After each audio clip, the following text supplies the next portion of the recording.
Hello and welcome to Great Heights Training. This is a video on how to assess learners at work online, and this is for your Unit 2 of the assessor course that you're doing. Whether you're doing assessing competence in the work environment or assessing vocational achievement, this video will help you when it comes to assessing learners practically when it comes to your Unit 2 assessment. I know there's already a video online as part of your video lectures which actually shows you how to assess learners at work. So please make sure you watch that one, because that one is very important as well, and it will show you different things that this video will show you. The video you already have access to will show you how to assess learners, but it's more of how to assess learners in the workplace when you meet them face-to-face or you're working with them. It will also show you how to write your assessment plan, how to write your feedback, and how to write the different reports that you need to do for assessment. And this one will not show you that, so make sure you watch the first video to learn how to do all these things, because they are still relevant whether you are assessing learners face-to-face or you're assessing them online. But today what we'll be doing is we'll be looking more of how to assess learners at work using online methods. Now the reason I'm doing this video is because it looks like a lot of our training assessors have problems understanding how to do that when it comes to Unit 2 assessment, especially if we provide you with the learners. So I think that by doing this video, it's going to help you and support you, and it will make it easier for you to understand how to assess learners at work using online methods and using the 2 learners that Great Heights Training will provide you. So very important, make sure you watch this video through, take notes, and if you have any questions, you can always email us at office@greatheightstraining.co.uk, or you can also email your assessor. Now, I'm going to start firstly by the documents that you have access to for Unit 2. Now, the most important document you need is the one that's showing on the screen right now, which is the evidence requirements from NVQ learners. Now, this flowchart will show you exactly what you need to do with learner number 1 and learner number 2. As long as you understand this flowchart and you make sure you follow it, you will actually do everything that's right for Unit 2. By following this document and understanding it, so don't just follow it, you need to understand it as well, because I don't want you to qualify as an assessor without knowing what you've done. So you need to really understand the process and understand what you actually did, so that when you qualify and you get a job, you can replicate that and do that live for your employer. So you need to make sure you understand this flowchart, very important. The flowchart actually explains everything you need for the practical assessment and the evidence you need for Unit 2 of both the assessor qualification, assessing competence in the work environment, and assessing vocational achievement. So what I'm going to do today is I'm going to go through this flowchart and explain it to you, and explain to you what's required of you and how it's going to be done. But I'm going to focus mainly on learners who are online.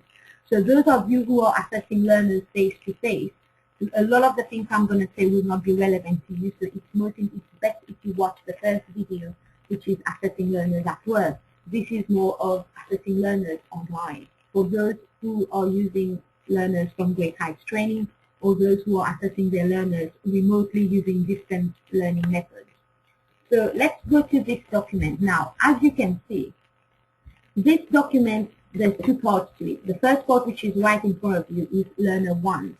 What you need to do with Learner 1, and then we'll go to Learner 2. But before we go to that, I just want you to understand the purpose of Unit 2. The purpose of Unit 2 is for you to demonstrate to your assessor that you are competent in assessing learners using all the 7 methods of assessment that we've covered in Unit 1. Now, the 7 methods of assessment are question and answer, witness statement, observation, work product, learner statement, accredited prior learning, and professional discussion. These are the 7 methods. So for Unit 2, you need to put those methods into practice. You need to actually demonstrate to your assessor that you understand how to draft an assessment plan from induction to assessment stage. So that's what your assessor will be testing you on. You will be assessed on how you write your assessment plan, what the criteria you cover when writing those assessment plans, how you plan to use the different methods of assessment, and how do you actually plan of assessing your learners at work. Like, for example, when you meet your learner, how do you make plans to meet up with them? Or even if you're not meeting up with them, how do you make plans to contact them, to do an observation? And do you take into account all the different factors that needs to be taken into account when planning observation as manager's permission, health and safety? So this is what you need to really look at. You need to also look at how you give feedback to your learner. Whether the way you give feedback is timely, accurate, reliable, whether it's clear, whether it's constructive, whether it's positive. So the way you write your feedback is very important. And the other thing that you need to look at is also your assessor will observe you on how you actually interact with your learner. How do you speak to your learner, giving them positive feedback and assessing your learner using public question and answer professional discussion. So this is what Unit 2 will cover, but I'm going to run through how it's done right now. Now let's go back to when a learner is allocated to you, you will get an email from us. Now this is a sample of the email that is sent to you. Now it's very, very important that anytime you get any email from us, you read it through.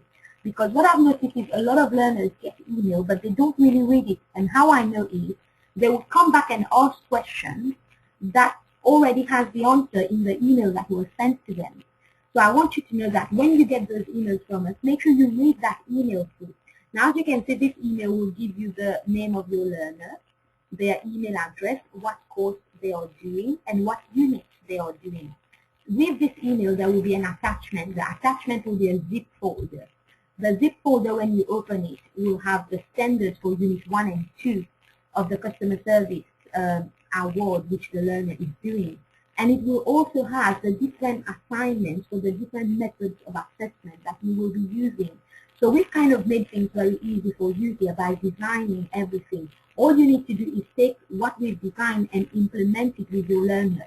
When you start working as an assessor, a lot of workplace will actually design everything for you, and they will give it to you. And all you need to do is understand it and start planning assessment and implementing that what they have designed with your learner. Now, some workplace will not give you anything. So for those ones, you will have to design it yourself. But this is a good thing to do. What we've given you here, given you everything, the award specification, the unit they are doing, the assignments you can use to assess them. It's good for you to have it so you see how we designed it, so that tomorrow when you start working, if you do need to design assessment, you can use this as a model, use this as an example, so that you can do it, replicate it across any other training. Now remember, you might not be assessing learners in customer service when you qualify, but it does not matter. The same principle is used across every different subject. The only difference will be probably the laws that you have to look at and the practical side, because if you're assessing learners on the construction side, it's different from assessing learners in customer service in a shop. So that's the only difference that you'll have. But the assessment planning, the feedback, and the way you plan assessment, the way you give feedback, the way you assess them is still the same. Just the components and the elements will change. That's what you really need to understand here. That's why for your training purposes, you do not need to assess somebody in your own area if you do not have that facility. Now, ideally, yes, if you have the facility, you have the people in place, you are working in that sector, it will be good for you to have learners in your own field. But if you don't, the awarding body doesn't stop you from assessing learners in a generic field like customer service. Customer service is very generic. You don't have to be an expert to assess somebody in customer service. Customer service is something we do every day in every job. Every single job has an element of customer service, but we don't just realize it. As a teacher, you have customer service that you give to your students and people. As a doctor, you have customer service. And as a construction worker, you still have customer service when dealing with clients. So customer service is generic, hence why we use it as for your training purposes, especially for those of you who don't have learners in your own field. So when you get this email, make sure you read it through, because the email will tell you these are the units your learner are doing, units 1 and 2. So you don't need to go and start choosing units for them. The units have already been chosen. You don't need to go and start looking for criteria to assess them on. The criteria has already been given to you from the awarding body attached to this email. Now, the methods of assessment, you don't even need to worry about that, because you have a document that already tells you which method of assessment to use with which learner. All you need to do is follow the system that we've given you here. Now, the other thing is you don't need to even worry about what assignments to give them, because those assignments have already been designed to match with the assessment methods. All you need to do is just start planning assessment, assessing your learners, giving them feedback, and you've got your evidence for Unit 2. As you can see here, the email tells you that the learners are doing this course distance learning, so which means you will be using the methods that we agree with you to use. The same methods we use with you, which is email. Email is the main thing you will use here to communicate with your learner. When it comes to discussion, you can have a discussion with your learner via Skype. So that can be arranged, so you talk to them and have your professional discussion with them. When it comes to observation, the learner will send you a link with videos of them at work, so you can watch that and do your observation report. So that's for your learners. When it comes to your assessor observing you, which is a completely different type of observation, that will be done live through Skype Professional.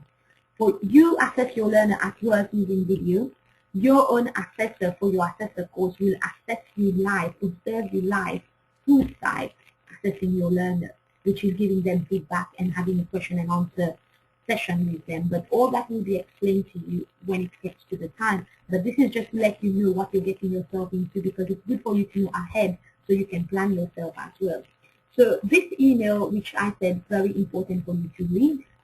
Now let's go to the next document that you have access to. The next most important document is this one, which we were on before.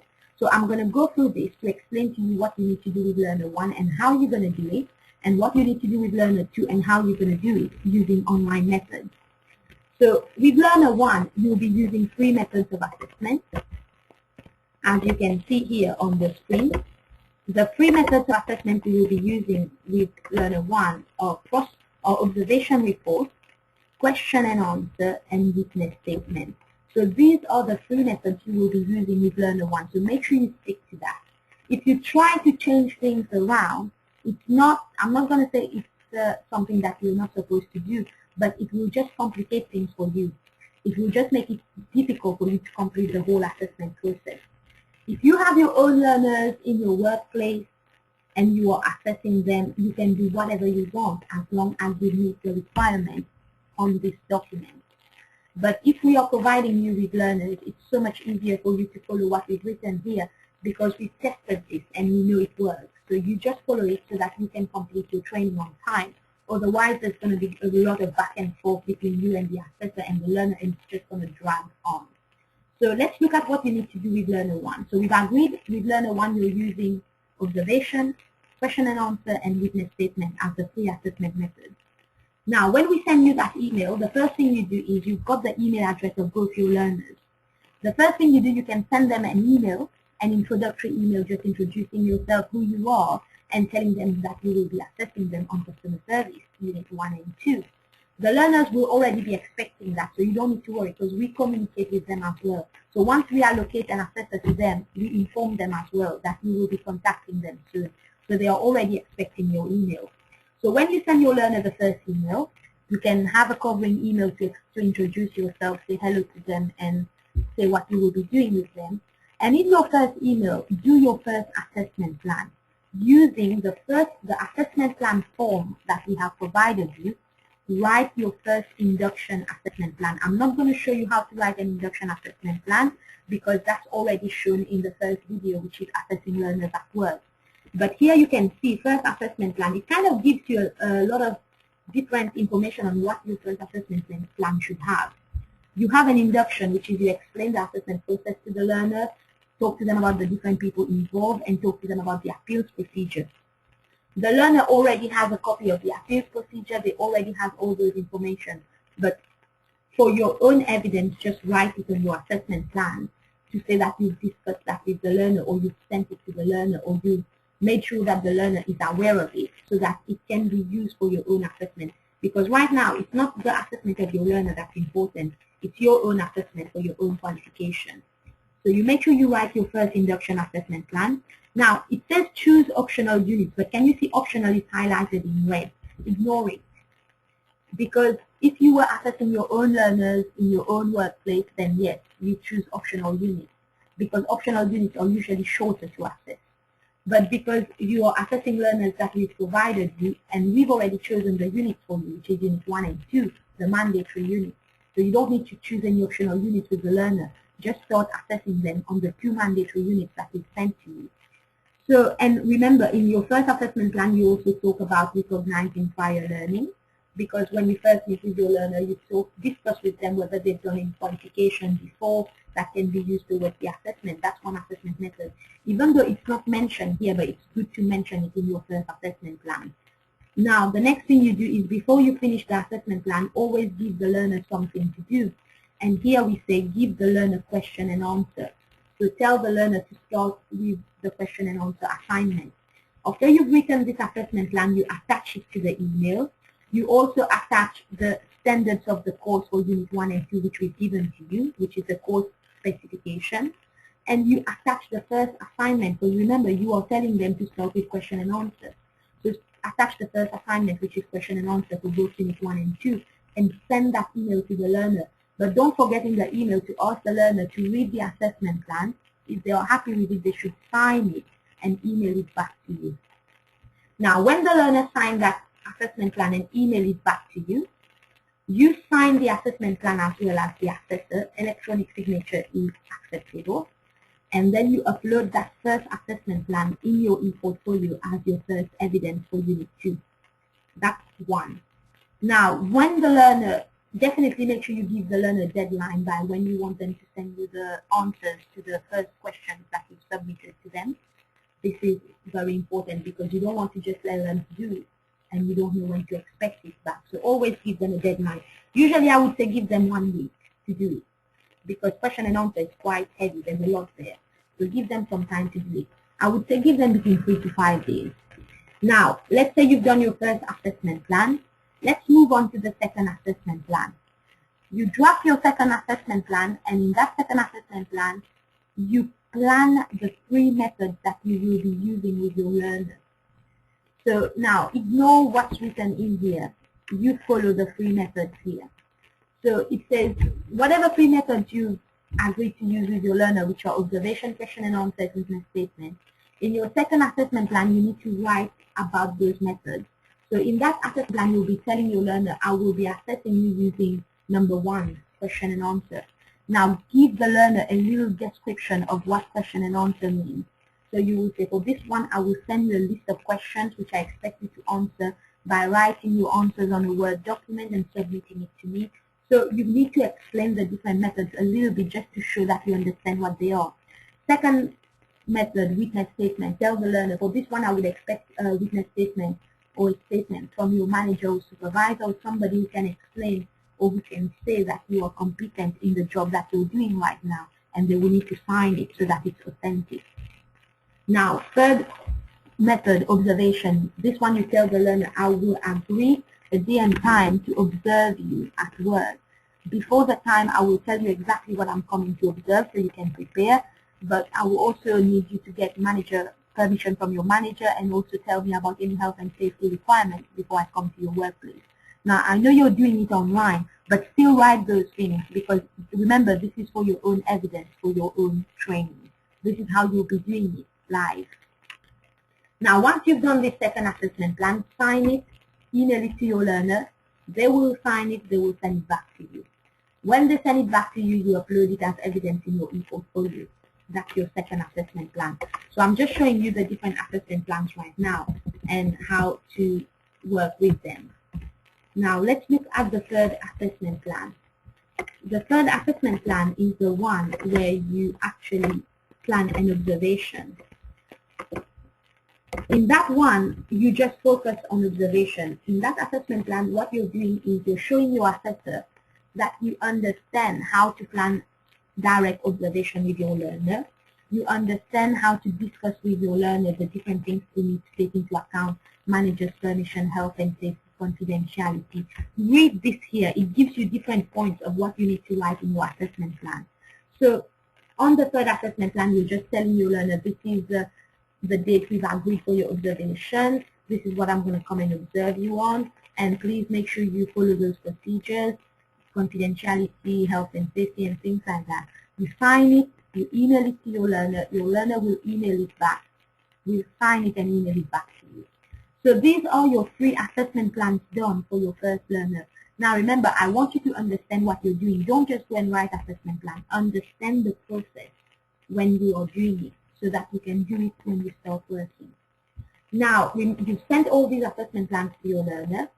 Now remember, your learner will be submitting the assignments to you. When your learner sends you their first assignment, which is the question and answer, let's move to the feedback. Once you get the question and answer from the learner, review it, read it, mark it, and then write your feedback. You use the feedback form that we provided to you to write your feedback. Now, make sure you don't write any one-line feedback just to tell the learner very good. That's not acceptable. Your feedback needs to be constructive, positive, encouraging. It needs to show that you're using criteria to make assessment decisions. So write your feedback very well. Very, very important. So write your feedback probably by starting to tell the learner, thank you for the answers you sent to me. I've reviewed them. You've done very well. You've shown that you understand customer service. I'm just giving you an example, so don't just write what I'm saying. You need to know what you want to say and write it on that feedback form.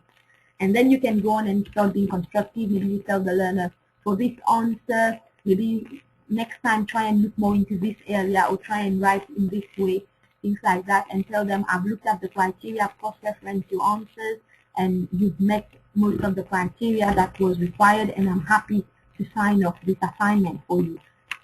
So make sure your feedback is given in the sandwich way, the way we covered in Unit 1.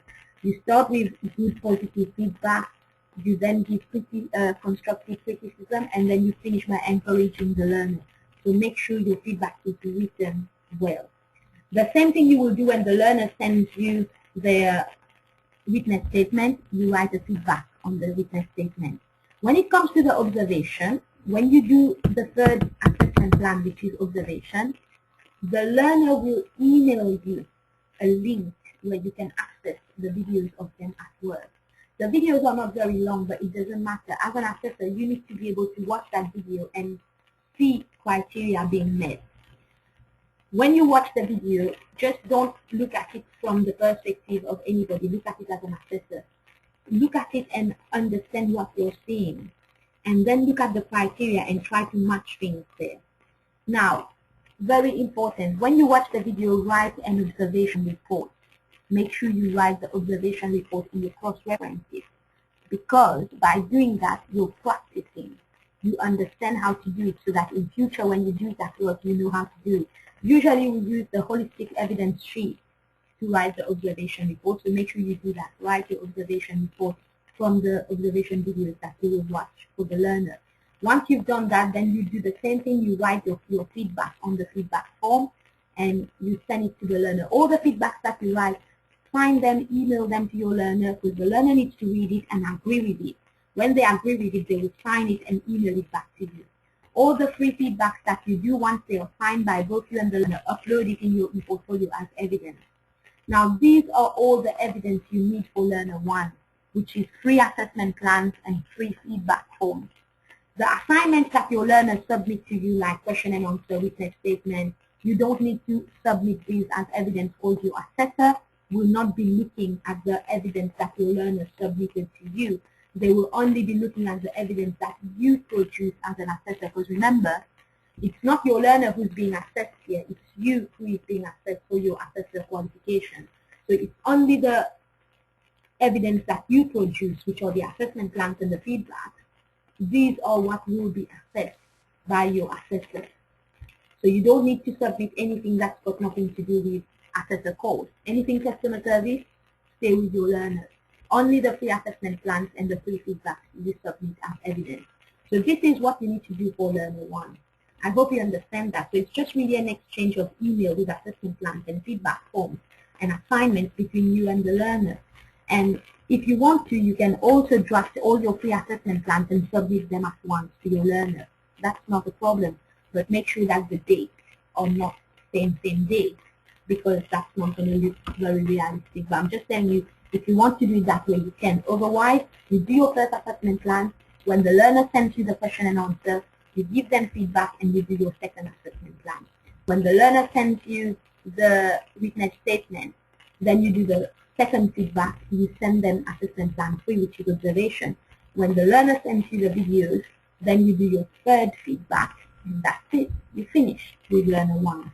Now, let's move on to Learner 2, what you will be using. Now, you scroll down, you can see Learner 2. With Learner 2, the methods of assessment you will be using are professional discussion, recognizing prior learning, work products, and reflective account here, which is learner statement. In your own evidence requirement, it will say learner statement instead of reflective account. So with Learner 2, you have a little bit less of work, but it doesn't mean it's easier. You will need to produce 2 assessment plans. Now, the first assessment plan being the induction, which is similar to what you did with your first learner. And you talk about recognizing prior learning as well, don't forget, in your first assessment plan.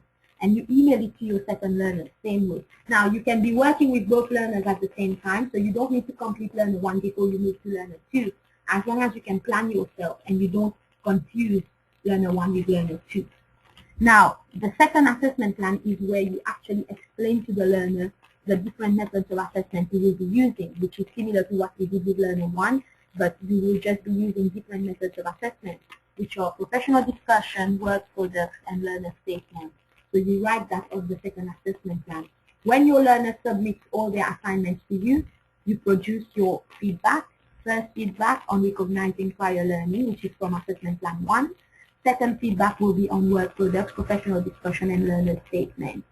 And then you submit to your learner to sign, and then you will upload in your e-portfolio as evidence.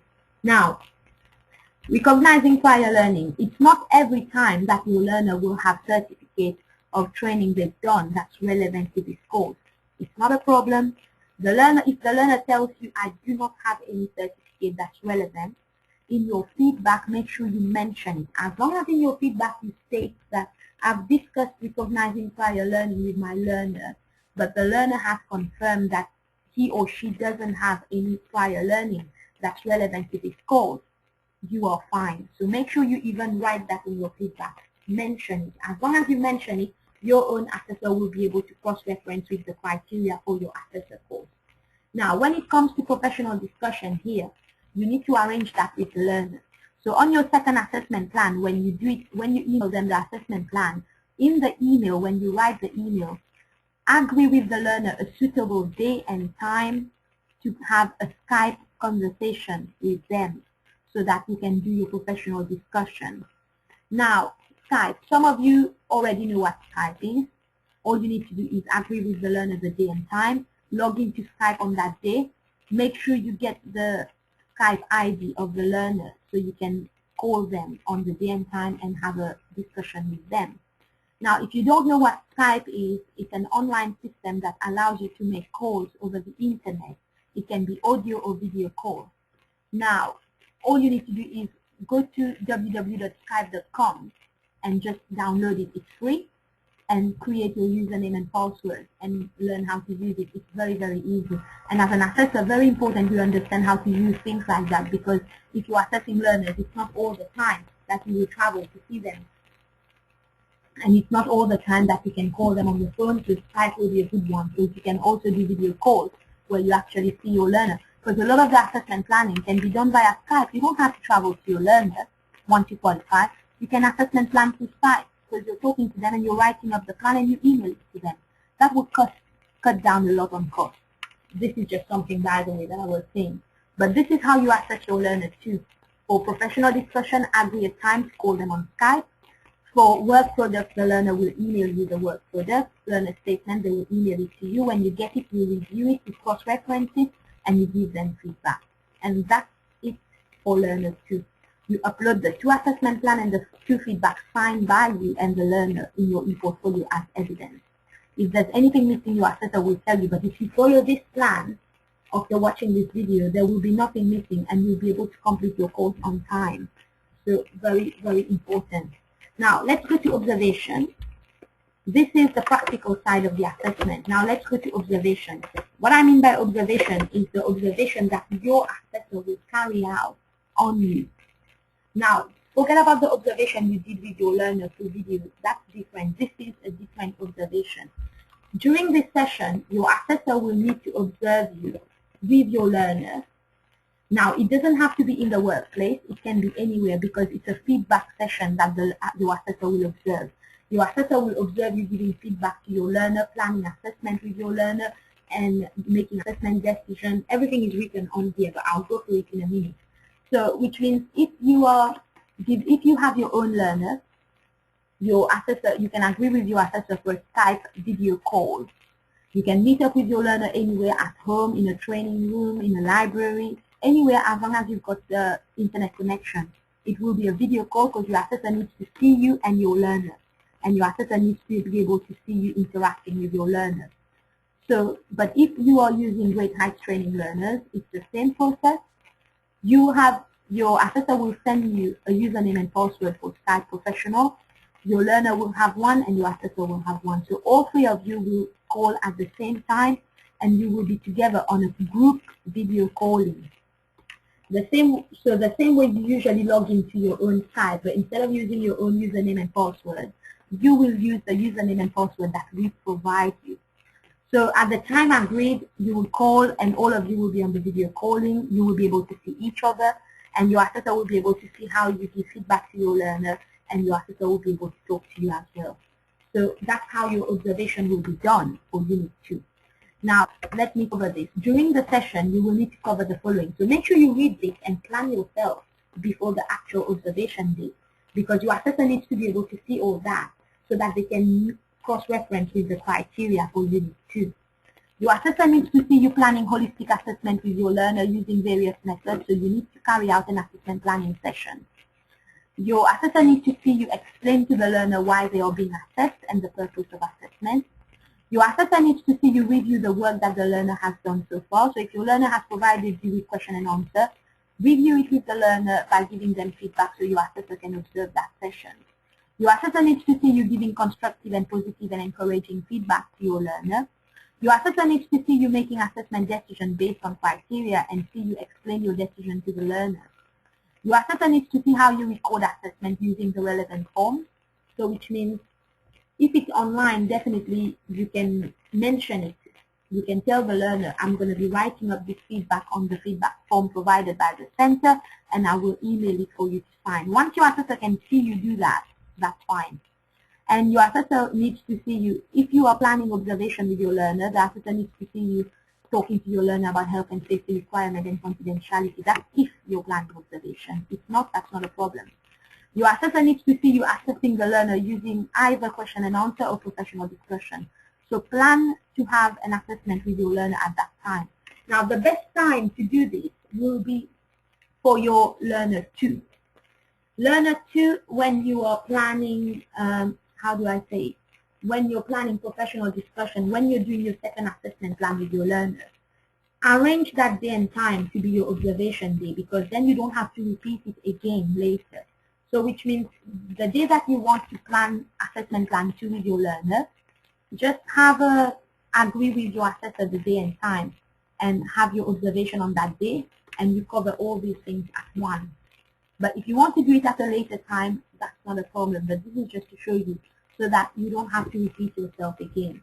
So if you're doing it already with your learner, plan that day and time to have your assessor observe you. Now remember, agreeing day and time with your learner for the session is very important. You can't just tell the learner, I'm going to be observing you on that day, or my assessor is going to observe me with you on that day. No. You email the learner. When you're ready for your observation, email the learner, find out which day and time they are free. Don't just get one date and one time. Try and get different dates and times from them so that you can be flexible. And whichever one is best for both of you, email it to your assessor. Now remember, you have to agree with your assessor as well, and your assessor might have prior commitments. So make sure, it might take some time to come to an agreement, but do it in a systematic way. Get some dates and time from your learner. Give those dates and time that you are suitable to your assessor. Whatever the assessor agrees with and all of you, it's convenient for you, that's the date and time you book for your observation. On the day of before the observation, your assessor will send you all the procedure, like how to set up your Skype, how to make sure you plan for it, so you have all those documents to read before the observation so you can be prepared for it. Now don't worry, this observation, there's no fail or pass there. The assessor, you are free to make mistakes. At the end of the observation, your learner will hang up and then you will have a feedback session with your assessor Your assessor will tell you whether you've done well. Your assessor will give you some constructive feedback, and your assessor will probably assess you by asking you some questions or having a discussion with you as well, just to meet some more criteria. But they will let you know all that in advance. So once you do this observation, the practical side is finished for your Unit 2. The only assignment you have left now is your own reflective account, which is the learner statement. Now, this is the learner statement assignment, which is what you need to write up. You need to write up a reflective account or a statement based on your experience on assessing Unit 2. So look at all these different points here, because make sure when you're writing your statement, you cover each one of these points. Now, don't write it as if you're answering questions. You write it as if you're telling a story of what you practically did with your 2 learners. Otherwise, it's not going to look like a statement. And as a training assessor, you know already how a statement needs to be written. So make sure you write it. And the statement should be written using the Holistic Evidence Record sheet. So you write it on there.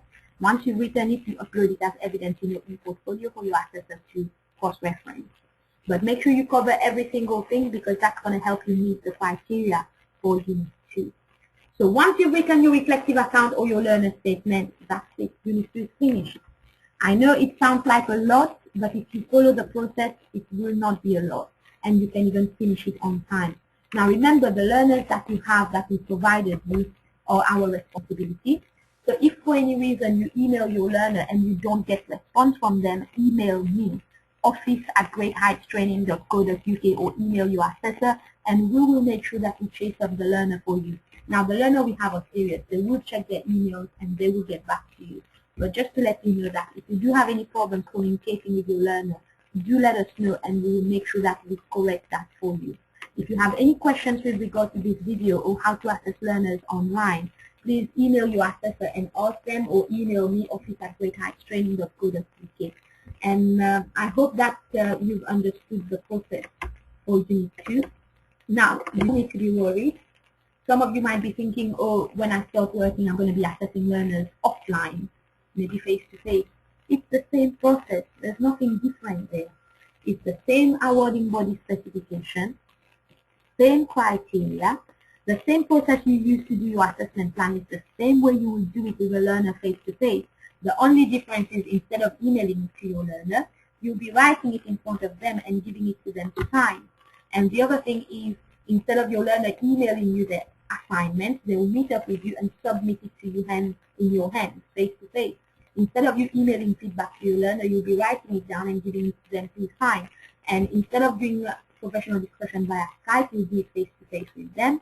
And instead of watching observation videos, you go to their workplace and actually observe them. Now let me tell you something quickly. When you go to learners' workplace, the same way you plan observation here, do it there as well. Get manager's permission, health and safety requirement, confidentiality. When you go to the learner's workplace, agree with them beforehand what you're going to observe. And when you get there, let the learner feel free to start working. You just stay behind and watch them and observe them. Observe them holistically. Look at everything they are doing. Don't just focus on what you've come to see, because they might do other things that you can use to meet criteria. Now, if the learner allows you to video record them, you can, so that you can you can use that to write your observation report later. But if you're not allowed to video record, you can make sure you take notes, but make sure you don't miss out on anything. But it's the same process. So the same way you assess learners online is the same way you will do it face-to-face. I'm talking from experience. I assess learners both online and offline, and there's nothing different there, apart from the fact that I'm seeing the person face-to-face instead of emailing them. And what I've noticed is it's so much quicker to assess learners online than assessing them face-to-face. Because when you assess learners online, you submit everything to them, they get on with it, they do it, and there's exchange of email. If they need any additional support, you call them and have a conversation with them. When you're assessing learners face-to-face, sometimes learners, because you're right there in front of them, they start asking a lot of questions that's not even relevant. So it's just to show you the advantage there, and it's so much quicker online than face-to-face, and so much cost-effective as well. Because if you're doing somebody face-to-face, imagine you have a learner in North London, one in South London, one in East London. You have to be traveling to them. But if you understand as an assessor how to use Skype, try to use email. You don't have to travel to them all the time. You probably travel to them maybe 2 or 3 times during the assessment. Everything else you do it via Skype, via email, or on the phone, and that's going to cut costs, and you're going to be a very profitable assessor. Now, that's something I said that I didn't have to, but I just think it's something that a lot of learners need to know, because I get a lot of calls from learners asking me, oh, I'm assessing learners online. How am I going to do it when I have to do face-to-face? You do it the same way. You plan your assessment the same way. You write the assessment plan the same way. You assess them the same way. You give feedback the same way. You cross-reference the same way. The only difference is you have the learner sitting right in front of you when you're doing it, rather than emailing it to them. I hope this video is helpful and it shows you how to assess learners online.